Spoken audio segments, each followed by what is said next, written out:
Hi, everybody. This is Benny Biffle. And this is Sammy Schuster. And you're listening to TV Confidential. Confidentially.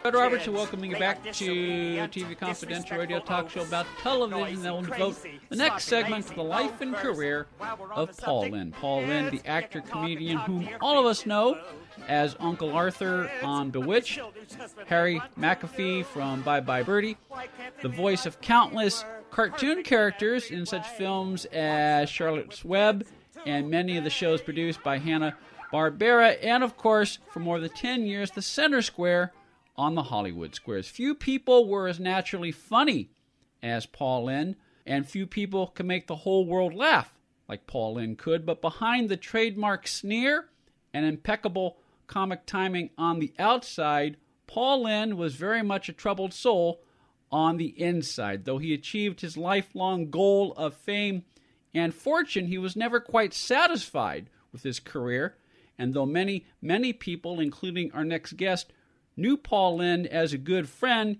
he never found the happiness that comes from a long-term loving relationship. Our next guest, Cathy Fitzgibbon-Rudolph, became a close friend of Paul Lynde during the last 5 years of his life. Her book, Paul Lynde, A Biography, provides an intimate portrait of Paul Lynde that also captures his heart and soul. Cathy, welcome to TV Confidential.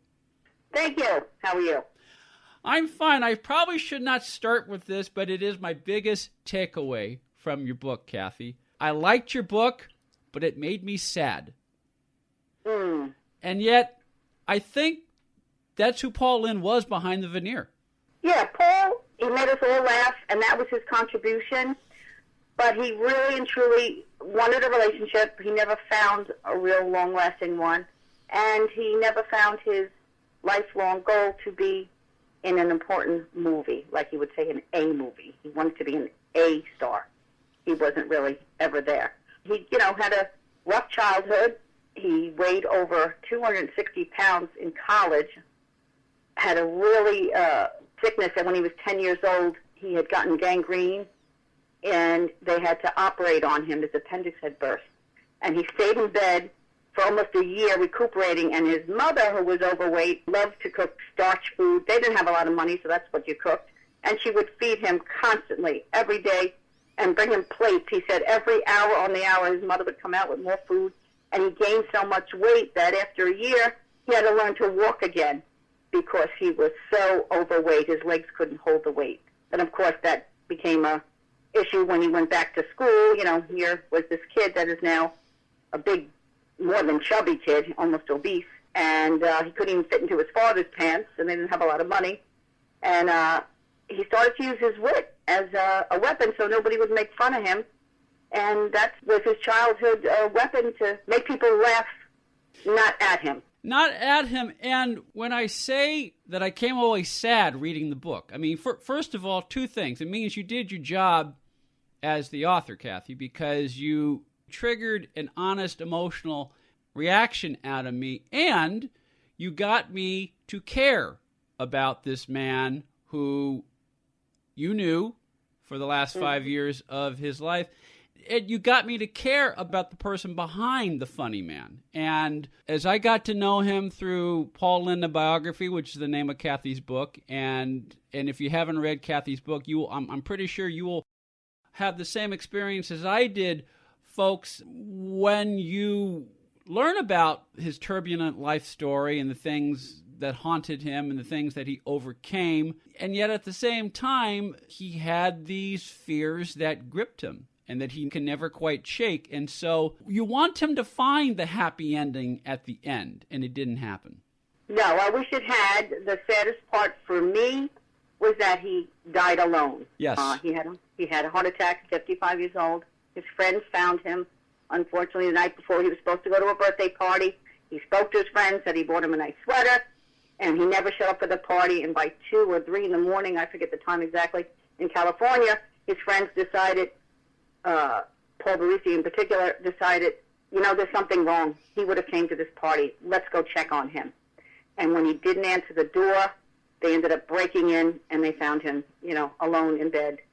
And he was trying to reach. He had an alarm set next to his bed for emergency, and it looked like he was trying to reach for that. He That's the sad part for me personally. I wish he hadn't been alone, and that was the hardest chapter to write of the book, and that took me forever to finally do it and get the details, which was heartbreaking for me. But he also, he had a bit of a sad life, but he also, I don't want everybody to think he's totally sad. I had parties with him. We hung out, make us laugh.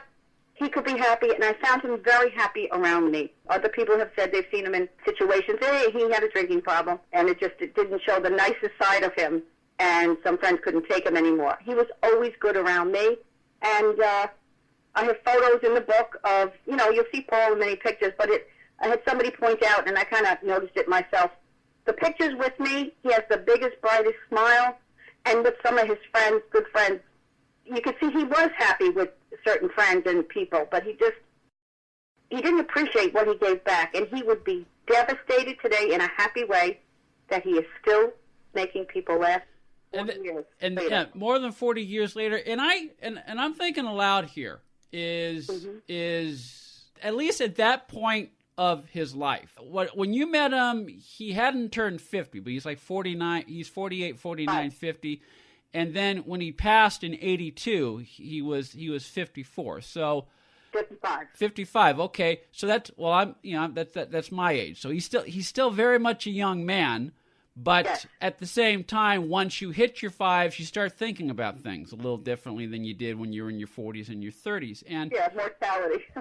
and when you read a person's life, and you become invested in a person's life as a reader, and certainly, you as the author and as a good friend, again, you want him to find that happiness. And certainly up to that point in his life, I think he, for whatever reason, he could not let his guard down enough to have a truly loving relationship, which is what I think that's one of the reasons why he never found one. He was much different with his fans. And in some cases, he treated his fans better than he treated his actual friends, But, but look, I think you know what I'm talking about. When you marry someone or when you have a long-term, living relationship with someone, I mean, it's, there's a level of trust. And this is someone, whoever you choose to be with, is someone that you feel that you could let your guard down and bare your soul. And I think he wanted that, but he never found that. And I think part of the problem is because he was so guarded, he could not quite let his hair down in that respect. Well, he used to tell me that he was afraid when he met people, were they with him because he was Paul Lynde, because he had money? He never knew, do you care about me because I'm Paul Lynde, a person outside of the movie actor, the television star? That, he said, you never know. And he used to tell me our relationship was great because he saw I accepted him for who he was, and I didn't want anything from him. And he found that very difficult. He was also a gay man, and that was something you had to hide. You'd lose your whole career at that time. Yes, very much so. Very much so.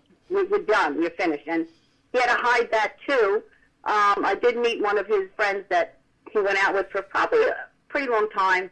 Very nice gentleman. But the guy didn't speak much English. Is that Pablo? Didn't speak any Spanish, so I think that's why they got along pretty well. Yeah, is that Pablo? Yeah. If I remember correctly, Pablo was the closest he came to the type of loving relationship he wanted. Right. I believe so, too. On the line with us is Cathy Fitzgibbon-Rudolph. Cathy is a rare example of a fan who not only got to meet her idol, in this case Paul Lynde, but became one of his closest friends during the last 5 years of his life. Cathy's book, Paul Lynde, a biography, his life, his loves, and his laughter, captures the heart and soul of the beloved actor-comedian who made so many people laugh. And as Cathy mentioned earlier, it is filled with many photographs, many personal photographs, many photographs of Lynde with his family, Lynde with Cathy, Lynde with his loved ones. Many of these have never been published before. Paul Lynde, a biography, is available through our friends at Bear Manor Media. You can also find it at Amazon.com, wherever books are sold online. For more about Cathy Fitzgibbon-Rudolph, go to paullindeabiography.com.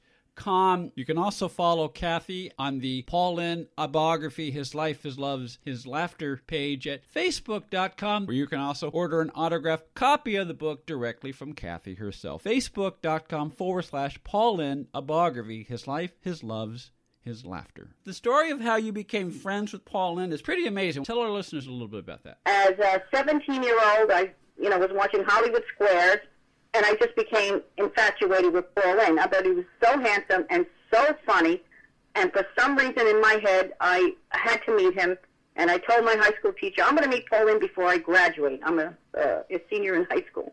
And she says, that's never going to happen. Well, nothing deterred me. I just did a lot of research, but it had to be a miracle. It had to be something. I go to my public library looking at a reference book about Broadway stars, a very old book that had Paul Lynde's business manager's phone number in the book. So I photocopied it, came home, asked my parents, can I dial this number? They said, go ahead, he's never going to answer. That's not his number. I call the phone. I'm in New York, and he's in California, and I dial the number, and Paul Lynde himself answers the phone. And he's like, who are you, and how'd you get my number? And I said, it's in a library book. He's like, what library book? And I just started asking so many questions about his career. He didn't hang up. I talked about his dog. His dog, Harry, at the time, was the love of his life. He had Harry for 15 years, and that was, like he said, his dog was his companion. It was someone to love you. He said that, unconditionally. Yeah. And that might have softened his heart, because I kept saying, I want to meet you. And he says, I can't meet you. I don't know you. And finally I said to him, I know you come to New York. Thanksgiving's coming up.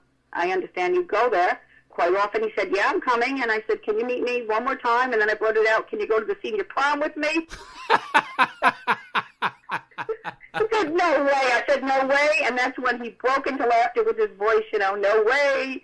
And then... no way. I got a nickname. Finally, he broke down. I said, I'll have my father take me. And then he said, okay, you got 5 minutes. We'll meet. Picture and autograph. That's it. I'm going to say hello. And I said, that's fine. I'm very grateful for that. So 2 weeks later, he's in New York. He's staying at the Pier Hotel. He tells me to come meet him. And my dad and I go into the city. And we get to the hotel, and the hotel's on fire. That blew my mind. I'm not going to meet him. I'm thinking, oh, my gosh, no one's allowed up, no one's allowed down. Anyway, he finally walked through the door a few minutes late, thank goodness, because of the traffic in the city, and that worked out. But we ended up going down to the Sherry because we couldn't, the place was chaotic with the firemen and everything. So we went down to the Sherry, Netherlands, and it was supposed to be a 5-minute meeting. Ended up being over a 2-hour conversation.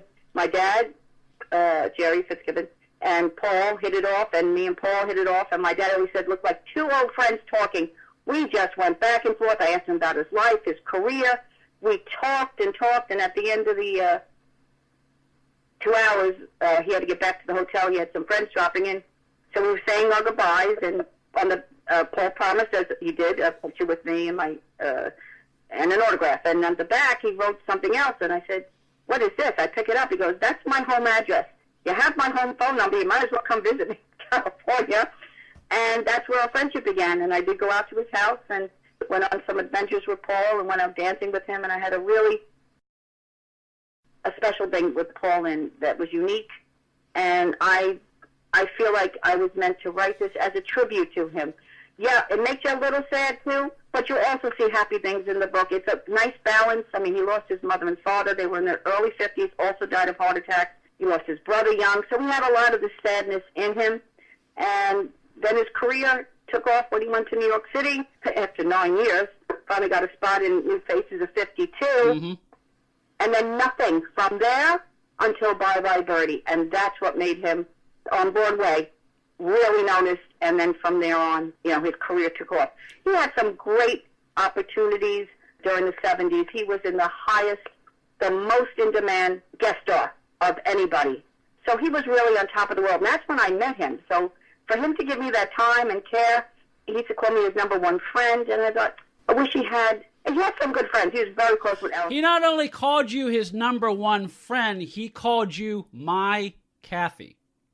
Yes, which is very endearing. And my mother always called me my Cathy. Yeah, so I mean, look, I'm sure I'm not the only person who's asked you this question. But you went from, okay, you got 5 minutes, to 5 years, no doubt longer than 5 years had he not had the heart attack in 82. But why do you think he connected with you, Cathy? I think we needed each other.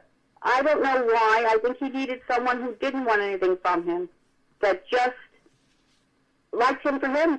And I did, and I was a very, young and innocent 17-year-old girl who was just mesmerized by him, and we got along, and we just connected. I always think we were meant to meet, and then maybe I always wanted to be a writer, never, even after meeting him, ever thinking I'd write about Paul Lynde.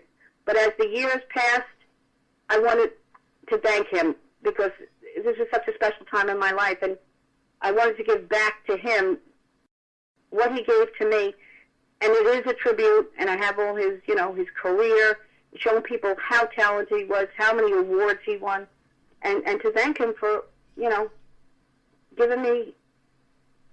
letting me into his personal life. He didn't have to do that, and it was beautiful. On the line with us is Cathy Fitzgibbon-Rudolph. Cathy is the author of Paul Lynde, a biography, his life, his loves, and his laughter. We'll take a quick time out, and we'll talk some more with Cathy about Paul Lynde when we come back on TV Confidential.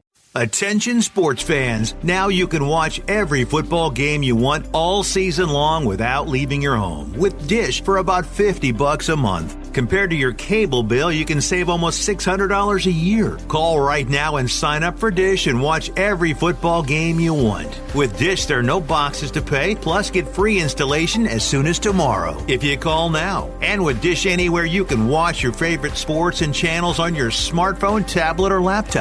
Be one of the first 100 orders right now and get a free voice remote. Don't miss a single football game all year long and save a ton of money. Get a free voice remote and free installation as soon as tomorrow. But you gotta call All American Dish right now. 800-296-1251. 800-296-1251. 800-296-1251. That's 800-296-1251. Hi, this is Rhonda Shear, and you're staying up all night or day with TV Confidential. Buying or selling a home can be one of the most stressful things we'll ever do in life, but it doesn't have to be. And no one knows better than our friends at Front Porch Realty Group. They're a community of realtors serving the Northern Bay Area of California that cares about their clients as individuals first and foremost. Whether you're a first-time buyer or looking to lease or sell your property in the Bay Area, Front Porch Realty Group will help you through this important transition by providing you with the right information for your situation while lessening the pain. They also work with a network of realtors throughout California who provide the same high caliber of customer service. Call Front Porch Realty Group at 415-886-7411 for a realtor referral near you. You can also visit their website, frontporchrealtygroup.com, for more information on the services they provide, including upcoming workshops and seminars. For more information, call 415-886-7411 or visit frontporchrealtygroup.com. Front Porch Realty Group. They'll find the solution that works best for you. Uber is the mobile app that connects you with a driver for immediate transportation. Request a ride at the tap of a button and you have a driver curbside in minutes. You can choose to be driven in a black car, SUV, or you can choose UberX, the low-cost Uber, for a ride in a hybrid or mid-range car. Payment is seamless and cashless, billed to your card on file with no need to tip. Enter the promo code TV Confidential after you download the app to receive a free first ride up to $20. For more information, go to get.uber.com/go/TV Confidential. Hi, this is Vince Van Patten. You're listening to TV Confidential. Ed Robertson with a reminder that James Moses Black will join us at the top of the hour. James is one of the stars of Black and Blue. Black and Blue, the new crime drama from Screen Gems that is now playing in theaters everywhere. We hope you'll stay tuned for that. In the meantime, on the line with us right now is Cathy Fitzgibbon-Rudolph. Cathy is the author of Paul Lynde, a biography, his life, his loves, and his laughter, an intimate portrait of the actor-comedian that not only walks you through the highlights of Paul Lynde's career on stage, film, and television, but as we've mentioned throughout our conversation, walks you through the many tragedies that befell Lynde and the many fears that gripped him throughout his life. So it provides a well-rounded portrait of the man who continues to make so many of us laugh. Cathy knew Paul Lynde for the last 5 years of his life, so she writes with authority, but she also includes memories from many of Lynde's family members, friends, and peers, including Peter Marshall, Chita Rivera, Woody Woodbury, the late Kaye Ballard, and Florence Henderson, Hollywood Squares writer-producer Les Roberts, and many, many others. The book also includes many never-before-published photographs. Paul Lynde, a biography, available through BearManorMedia.com. You can also find it at Amazon.com, wherever books are sold online. For more on Cathy Fitzgibbon-Rudolph, go to PaulLyndeAbiography.com. Okay, here's some other things I learned about Lynde that I didn't know before. The character he played on Temperatures Rising, Dr. Mercy, the name Mercy Hospital, he picked that character's name for a very personal reason. Yes, he grew up, I don't know if people realize, he was taken care of by nuns while his mother was very sick. His mother was very heavy, and when she gave birth to Paul, she nearly died, and then when she recovered, and the nuns at the hospital, Mercy Hospital, took care of Paul while his mother recovered as an infant, and then again when his mom had her last child, Johnny, same thing, she almost died, and she needed a long time to recoup, so the nuns and the nurses at the hospital took care of Paul and Johnny. So probably a very special relationship with all these people at the hospital. So that's why he picked that name. Someone posted episodes of the new Temperatures Rising show online. So if you have a chance to watch some of those shows on YouTube, it'll change the way you look at those shows because he picked that name, Paul Mercy, and it meant something to him. So that's very cool. The other thing, just before Temperatures Rising, he had his own show called The Paul Lynde Show, which is created for him by Bill Asher.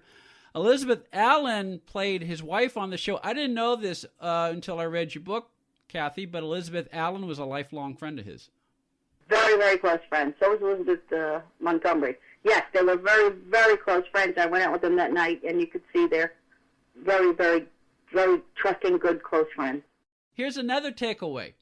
We all think of Paul Lynde as a funny man. We all think of him as a quipster, the center square, the one with all the double entendres. Now, I knew he went to Northwestern, but I did not realize how seriously he took his craft as an actor, and he liked to be referred to as an actor-comedian, not just a comedian. If somebody said, "Oh, you're a comedian," and he says, "No," he would correct you right there. I am an actor-comedian, and there's a difference. Paul studied at Northwestern. He walked away with the only Best Actor award ever given, supposedly, at Northwestern, and he was a great actor on stage in WAMU productions that the school did. Kaye Ballard noticed him, thought he was outrageous, and then she called a few people to go and check him out because she knew he was going to be a big star. He was good, and I've seen him in Summer Stock, that he's done with Elizabeth Allen and some others. And he could be a good actor, and that's what he wanted to be, a serious actor, because he wanted to do both roles. But with Paul Lynde, when he was in Northwestern and they had him read Shakespeare, his voice was just naturally funny, and then he would start laughing, so it became funny, and the teacher would be laughing, and the classes would be laughing, so he just couldn't, I don't know if he couldn't help himself to be funny with it, even though he wanted to be. But his dream was to be a serious actor. He always said he wanted to do something like The Graduate. That's what he said. I mean, if he wanted to, he could have taken voice lessons to tone down the nasal quality of his voice, and so that he could recite Shakespeare, the classics, and not make people laugh. It was an example of he had such a gift for delivery, but in that situation, trying to do something dramatic, it worked against him because he sounds like Paul Lynde. So. But the thing, and this goes back to that sort of unsettled yearning throughout his life, is when he was given an opportunity to do a straight dramatic role, he showed that he could do it. It's sort of a catch-22. On the one hand, you're in demand, and you're in demand for comic roles, and there's a long line of opportunities for you in that way, so you're grateful for that, but at the same time, I want to do more. Exactly. And he did, I want to say Cable Roberts back in the 60s, two serious roles. Yeah. He played a murderer in one. Burke's Law. And thank you, Burke's Law. And then Kay Ballard said to me, Paul would go on to talk to her. They were also very good friends. I want to do more like this. And she would say, Paul, you got to be kidding. You're known for your comedy. You're known for your voice. They know you as a funny guy. What do you want to go back to that? You've made your claim, and people love you as a funny guy. And she thought he was being ridiculous that he wanted to do more serious roles because she said, this is your gift. You're funny. On the line with us is Cathy Fitzgibbon-Rudolph. Cathy is the author of Paul Lynde, A Biography, His Life, His Loves, and His Laughter, an intimate portrait of the beloved actor-comedian best known as Harry McAfee in Bye Bye Birdie, Uncle Arthur on Bewitched, and the center square of the Hollywood Squares. Paul Lynde, A Biography is available in paperback and as an ebook through bearmanormedia.com. You can also find it Amazon.com, wherever fine books are sold. If you want an autographed copy of Paul Lynde, A Biography, you can order it directly from Cathy Fitzgibbon-Rudolph by going to facebook.com/Paul Lynde, A Biography, His Life, His Loves, His Laughter. Do you have a favorite Hollywood Squares zinger, Paul Lynde? Oh, gosh, I have a few, but one of them is when a man falls off a boat, what do you yell? Man overboard. When a woman falls off a boat, what do you yell? And Paul says, full speed ahead. That's one of them, and I also love, you're driving down the road 100 miles an hour and your brakes go. What do? And Paul says, honk if you love Jesus. Love that. Is there any one Paul Lynde performance, whether on television or you've seen some of his stage work, is there any one Paul Lynde performance that you've seen that is your personal favorite? I loved him in Plaza Suite on stage. I did get to see him in that. I thought he was brilliant, and I love that. I love the movies he's in. He hated the film Bye Bye Birdie. He did the Broadway play. He had kids to himself in that play. He had more lines. It said they changed it dramatically. He used to say that, the new movie, the film, rather, Bye Bye Birdie should have been called Hello, Aunt Margaret, because he thought it was all about her instead of, the other characters that had stronger presence in the Broadway show. So, but I loved him in Bye Bye Birdie as the frantic father, who talks to the kid like that. Kid, he wants respect, and the little boy says to him, his son, oh, I respect you, Daddy. And he says, I don't want your respect. I mean, just the lines are so funny as a frantic father. Just funny. And I thought he was good. And the Paul Lynde Show is now running again on Antenna TV. Mm-hmm. And it's more popular, I think, now. It didn't last in the 80s. It was only one season. But New Year's Eve, they had the Paul Lynde Marathon. I had a house of guests over. They were running my commercial that night, too, for the book. So we were all here watching the Paul Lynde Marathon. And after the commercial and after a couple of shows, it was almost midnight. I said, we'll put on the ball dropping. And everybody said, no, we love the show. I was shocked. They still wanted to watch it. I was so happy. Years ago, it's just, and then I hear from other people and, readers who write to me and they say, oh my gosh, I'm watching the Paul Lynde Show. I don't know why I didn't make it. It is so funny. Yeah, look, we could go on forever on why some shows connect and some shows don't. I mean, he had a lot of talented people behind the scene. They gave him, I believe, it was Bewitched's old time slot that Bewitched had the previous year on Wednesday night. And look, you have a line in the book from Peter Marshall saying that Paul Lynde persona is best taken in small doses versus as the lead in a 30-minute show. So it's who knows why the show only lasted the 1 year. But I had a chance to watch some of the shows myself not too long ago, Cathy, and it is funny. And the effort's there, and knowing that he was working with Elizabeth Allen, who was an old friend of his, I mean, their chemistry there is very good. So it is out there. It is worth another visit. Absolutely. Is there any one thing about Paul Lynde that you learned while writing Paul Lynde, A Biography, Cathy, that surprised you? I think what surprised me was that he had very good friends. He was very popular, but I didn't realize the loneliness maybe that he had so much after talking and interviewing people. And Florence Henderson would say, people wouldn't approach Paul. They just didn't know how to deal with him. But she said he was approachable, which he was. You just had to know how to approach him. There was a way, just like with me with Paul. He'd let his guard down if he didn't think you were after him for anything. Yeah. We'd go out and we did a show, or he did a show, I should say, in LA, and he took me as his companion walking through the crowds, and it was a kid's benefit, and people were signing autographs and reporters talking about this great event, and then right in the middle of it, somebody asked him about Anita Bryant, and Paul looked at the guy and said, "Why'd you have to ruin this?" And then he took me and said, "Cathy, let's get out of here." Like, there you are in your highlight, he's doing something good, and somebody's got to knock him down or make him feel bad. So I saw that, and that was awful, I thought. How would you like people to remember Paul Lynde? Oh, gosh, as he said, remember him for how he made us laugh. My dad always said he'd come home from a hard day of work or stressful day or something in your life, and you come home, and there you are, you turn on your TV, and there's Paul Lynde to make the day better. And he still does that for us.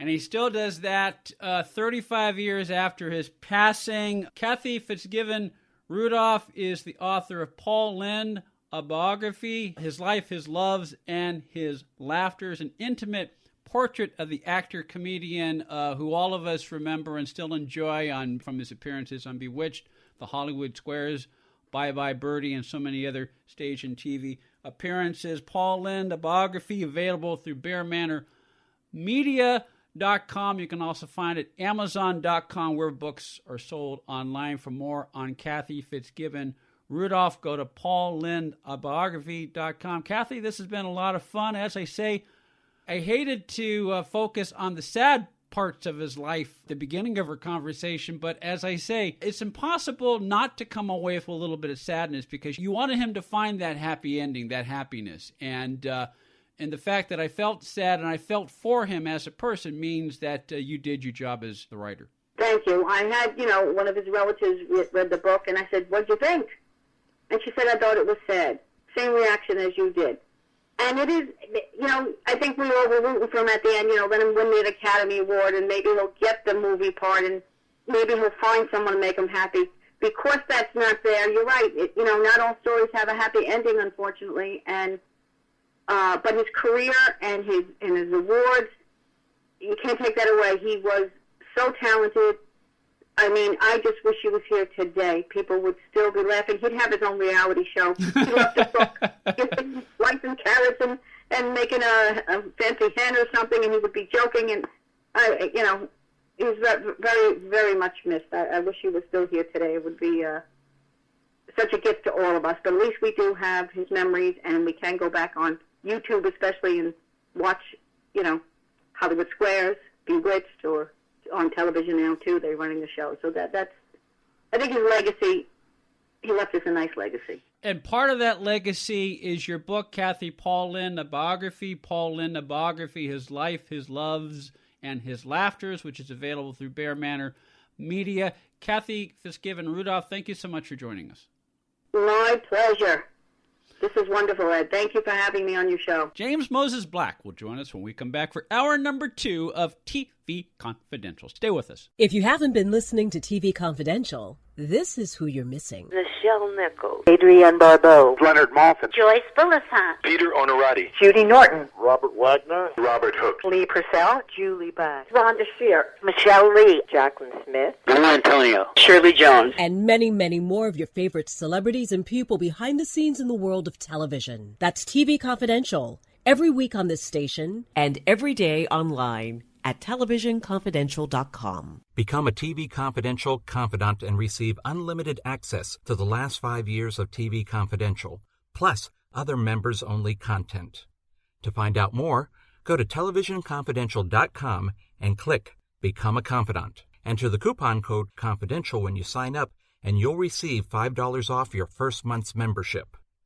For more information, go to televisionconfidential.com and click Become a Confidant. You can listen to this show all over again as a podcast on iTunes, Spreaker, TuneIn, Apple Podcast, and wherever podcasts are found.